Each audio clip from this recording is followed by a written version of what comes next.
जय मां माणिकेश्वरी। तो आपण मानके आ गोटे वीडियो रे स्वागत करूचे बिगेस्ट फेस्टिवल ऑफ छतर यात्रा कलाहांडी भवानीपाटना। तो वीडियो रे कंटिन्यू रहो। आपण मानके सब गोटे गोटे कर देखामी। हमें सब रेडी हिकिना आसनु तापर बारी गनु भवानीपाटना। तो आम गाँव भवानीपाटना 30 किलोमीटर अच्छे। तो आपण माने कंटिन्यू रहन। आपण मानके देखुचे केनता केनता हवा हमर ब्लॉग। तो भवानीपाटना जेते बेले आसनु देखि परथे दुई साइड खाली कार कार कार कार टिके आके गला परे ट्रैफिक जाम। तो इन निकलवा लागी हेले 2 घंटा हमके लागी गला। जेंता सेंता करी ट्रैफिक रो आमे बारिलनु आ गाड़ी के तोरा के पहले देखिना आमे चाली चाली बुली बुली देखि बोलनु। तो चलो आपण मानके भी देखौचे मुई।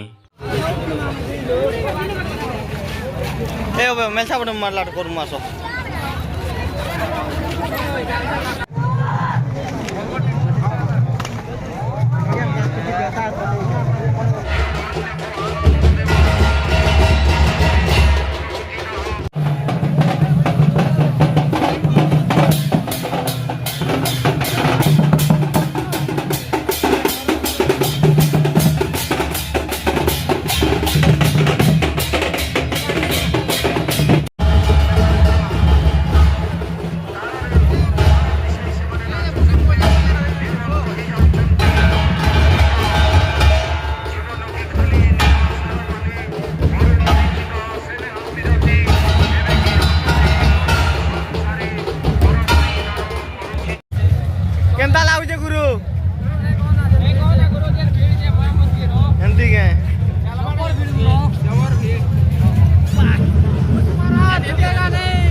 फाइनाली छत देखी सारलु भाई तारपरे आस पहुँची गलु माणिक छके बादाम मिल्क लगा पीलु तारपरे आमे काଣା हला कि पूरा मूड मुना ऑफिस थिला ना खरा तपे तो बहुत भल लागला एंजॉय कलु मिलमा नेक्स्ट ब्लॉग रे जय मां माणिकेश्वरी।